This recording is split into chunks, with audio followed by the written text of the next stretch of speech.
Alright, so me and Austin today went out for Record Store Day 2. There was Record Store Day 1, so this is a sequel to Record Store Day. This year they did First two. one was last month. Yeah, but I didn't go. I went. My brother, he went for me, is what I meant to say. Nice. It was cool. Cool, yeah, I didn't get anything, but this one, actually, I found out about Record Store Day 2 for this one specific record that we'll get into later. Yeah. And I was looking at it, but saw that it was going to re-release again. Otherwise, I'd have to buy it secondhand for like $50. But yeah. He's a cheap accountant, so that's what Yeah. that's about. So should we go into like what we got today out of Record Store Day? I guess we got a mix of Record Store Day stuff and not Record Store Day. So I mean, I guess before we do it though, so what is a Record Store Day? Do you know? I don't even know. I think it's just like why did they do this that? made-up holiday made from like all these like small record stores like made up this holiday just so they could like support themselves. Yeah. Like kind of promote. Like, I don't know, because like records, like who buys records still? Like no one. It was raving up though, actually, that's what I keep seeing. I know, and, yeah. like, I got into it late last year, and now I have a shitload of records, so... Yeah, but it's just a way for them to support themselves, and all these like special releases that get released on this certain day. Okay. So it's like so it's like Valentine's Day for records, like it's just for money. Kind of thing. Money and just love of music.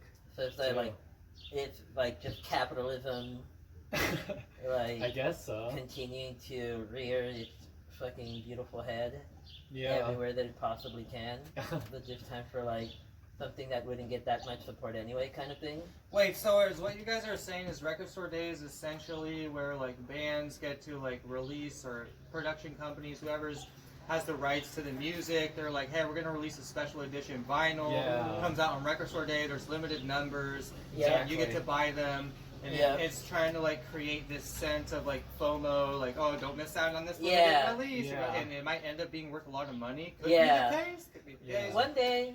Or maybe not, but it's basically an NFT type. Yeah, it's like an NFT. It's exactly that. Thanks for explaining that to me. It's I mean, I actually haven't known either, so like I know it's like a thing, but yeah, it's definitely for like hardcore like music nerds, but also it's just like a fun thing for like casual listeners too, I guess. Yeah, like try to get into new stuff that they might not otherwise get into.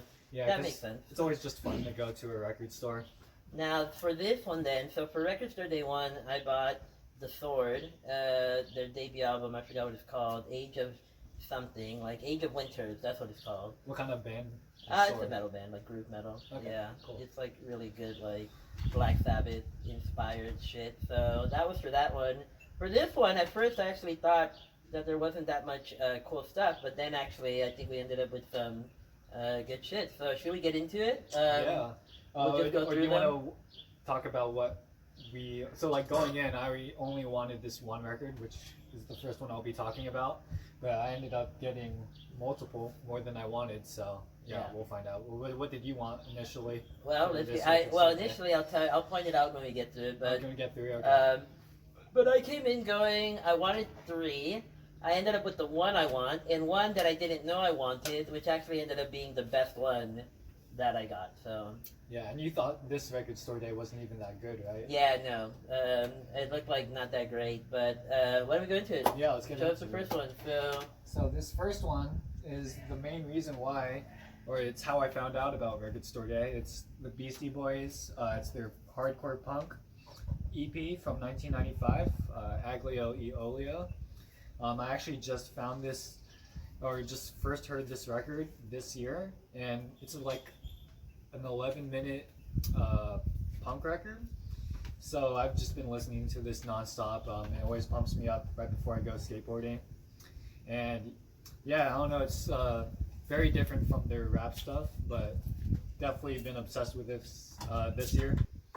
And yeah, I don't know what else to go into. I guess there's 2 bonus tracks. They have a cool cover of Light My Fire with some girl singing that we couldn't even figure out. Like, we just listened to this not too long ago, but it had this like cool cover of Light My Fire by The Doors. Kind of a random cover. Yeah, it was random. Go into this like hardcore. Yeah, punk the whole record. thing was like hardcore punk, and then it just ends with this weird like slow cover of Light My Fire. But it was really cool. It was really cool to listen to.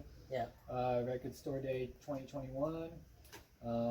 Yeah, bonus tracks, hardcore punk roots. So initially Beastie Boys were like a hardcore punk band until they eventually got convinced, from what I know, by Rick Rubin to turn into hip hop. Yeah. So, but yeah, I've just been a big Beastie Boys fan, I guess, this year. So I'm not like a huge fan, but yeah. Very cool. Yeah, that's Aglio e Olio. Aglio e Olio, which you looked up what it means, and it's like a pasta, It's right? like some pasta recipe, I guess. I don't even know. Yeah. Kind of random. Yeah, so a lot of people actually don't even know that Beastie Boys did like hardcore punk, but yeah, like you mentioned, they got convinced to do rap. So let's go into What did the you next get? one, and this one I specifically sought out for Record Store Day. So this is Greasy Trucker's Party. It's a live album by Hawkwind. Do you know who Hawkwind is, Austin? I do not. I just found out about them today from you. Okay, so Hawkwind is Lemmy from Motorhead's previous band. So before there was a Motorhead, there was Hawkwind. And Hawkwind is like a psychedelic rock band that I actually don't know that much about either, except one of the songs on this, Silver Machine, that one of my ex-bandmates, Craig Camp, when I was in his band Mahi Cats, he used to like this song a lot, I remember, so that's how I know about this group. So So he got you onto Hawkwind. exactly, yeah. Okay, cool. I mean, I might have discovered them on my own at some point, but I don't really think I would have because, you know, I like Motorhead. I don't love Motorhead that much, and so I don't know how interested I would have been in hearing his earlier shit. But knowing that it's like a psych rock band that then became like a hardcore punk-ish metal band is kind of interesting. So, and Silver Machine is a super sick song. Nice. So I haven't heard this one yet. I am excited to check it out. And this one was a special release for Record Store Day because it's a live album, it's not one of the studio albums. So yeah, and this one I specifically wanted for Record Store Day. So I was able to get one of the ones that I wanted. Cool. Yeah.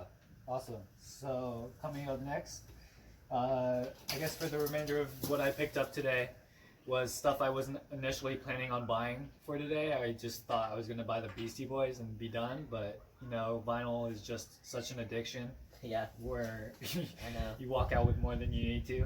So But ridiculous. this is John Coltrane, Giant Steps, and I actually have never heard this before. I only heard one song, which is the self-titled Giant Steps. And actually, funny story, I picked up Marvin this morning to go to Grady's record store and for a Record Store Day today, and I was just like, oh, did you hear this song before? I've been listening to this song nonstop, and it was Giant Steps, and he's just like, oh yeah, man, like I've heard this. And so yeah, apparently it's a really famous jazz standard, and I've just never heard it before. I don't know why, but it's so good. Giant Steps, just it's a very catchy melody. Da, da, da, da, Yeah, da. that melody is like as soon as like once you hear it the first time, the next time as soon as you hear like the beginning of it, you just recognize it right away. Yeah. So everyone who knows this jam Giant Steps, like, you know, they'll start to do yeah, It's so like, catchy, yeah. It's, you even just sing along Andy, to it. Yeah, when we Andy came knew it. back, like as soon as we walked in, he's like, "Hey, we got John Coltrane, Giant Steps." He's like, "Oh yeah, cool." Dun, dun, dun, dun, Oh, shit, dun, that dun, dun, dun, dun, dun. God. It's gonna kill us, bro. Alright. That's a cut. So anyway, Next. this next one though, I was like, I did not seek this one, but after I saw it at Record Store Day as one of the items, I felt really compelled to get it, and that is KMD's first record, Mr. Hood. And for those who don't know KMD. Yeah, I didn't know who KMD was. Yeah, Explain it again. Well, you definitely know who MF Doom is. Yeah. And so KMD is the then Zev Love X, that was his name before MF Doom, his and his brother DJ Subrock's group. And so there's a lot of history with KMD and MF Doom. And so, I decided to just pick this up on the whim because I saw that it was a part of the selections offered out there. It looks super cool. It's a reissue that I guess it's the 30th anniversary edition. It's limited to 3,000. Just Nice. different reasons why I was compelled. And obviously I'm one of the biggest MF Doom fans. So Nice. Yeah. you've been so influential on me in so many ways. So I had to get it. And we listened to it. And I'd never heard this record before. That was the other thing. And we were really impressed by. It's so good. Yeah. Yeah, like Bass lines are amazing on like almost every single song. Pretty Yeah. much every single track. every single track almost has amazing like bass lines and samples. Yeah. And it really actually, like, this is 1991. We looked it up, and it feels really ahead of its time in the things that it's doing that then MF Doom used for his shit later, like samples. The first track did a really cool thing where like it's like a kind of a spoken word intro, but it eases into into the song and into the rapping in a way that catches you off guard, because it sounds like the skit is continuing to go, but it's actually now the song proper, and he's like rhyming, and so really good. I was really impressed with this one. This one is one that I'm super stoked to keep listening to, especially since I'd never heard it before. And to be honest with you, if I hadn't gotten into vinyls, I don't know that I ever would have decided to listen to this on my own, because I would have had no. It's definitely going to be a huge influence on, you've been working on like some hip hop rap stuff recently, so it's going to be a good influence on that, right? It's funny because it's like hip, like backpacker shit, and like old school hip hop stuff. Andrew's always saying that. What do you say, Andrew, about like it's not like rap? I'm not a rapper, which is true. I'm not trying to be one, but it's definitely like. Please don't say something. Please don't say something. Please. Okay, that's right. You said, what do I say? No, I'm just You kidding. just asked me, No, what do no, I no, say? I'm so sorry, And you're saying, don't say. This is why, just so your fans know, this is why you know. A failing artist. Yeah, people have problems. It's like you act like. I'm sorry. I'm not gonna say anything more. No, say it, say it. They saw for their own eyes what you just did. Gaslighting. Oh, I'm so sorry. I have to get gaslit every fucking day. How did I gaslight you?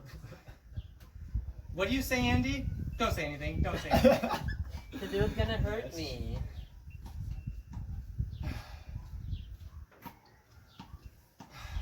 Record store day. Alright, so next up, Record store day. we have, So what is the next one? this is something I've never heard, but it's a classic apparently. Kind of Blue, Miles Davis. You've never heard Kind of Blue at all? Okay, no, I've heard Blue and Green Okay. before, but the quote, it says, the best-selling jazz album of all time, the cornerstone of recorded music. So I'm going to listen to this tonight, probably before I go to bed. Pour a glass of rum, maybe smoke a little before, and just sit back and enjoy Kind of Blue, Miles Davis, trumpet player, apparently iconic jazz record. So yeah, this is why I picked up. It's not a record store day. Yeah, this one's not special, Record Store Day. but I just picked it up because they had it in stock, and they didn't have it in stock last time I tried finding it. This was a must-have, and I don't have it. So, and I actually haven't really heard it fully myself, I think. Well, actually, looking at it, So What, I've heard that. Flamenco Sketches, I've heard that. Blue and Green. So I think I probably have heard all of this. Yeah. I just don't have the strongest, like, it for me, it has not made its way to one of my top, at least not in a way that, like, Giant Steps has. That one's clearly, like, awesome. But hey, so it is the best-selling jazz album of all time. I didn't know that. Yeah, well, I'll find out tonight and judge for myself. But yeah, I've been getting into a lot of jazz recently. It's just very soothing, and I don't know, just because I like listening to just the instrumentals sometimes makes you, I don't know, more imagine just a bunch of different things rather than just focusing on like lyrics and a bunch of the instruments too at the same time. No, jazz That's is me. clearly amazing. So, well, good. Yeah, that's our collection. That was our pickups And today at pickups, Record yeah. Store Day. Some Record Store Day stuff, some non-Record Store Day stuff, some stuff that we're excited to keep listening to, some stuff we haven't heard yet. And see you later and go fuck yourself. Just kidding. Goodbye. Listen to the Holy Bible, Part 2. Listen to Holy Bible Part 2 when it comes out, and // and follow us on Instagram. And Join the YouTube. internet. Yeah, join the internet on Instagram. Goodbye. Bye. They're still going, huh?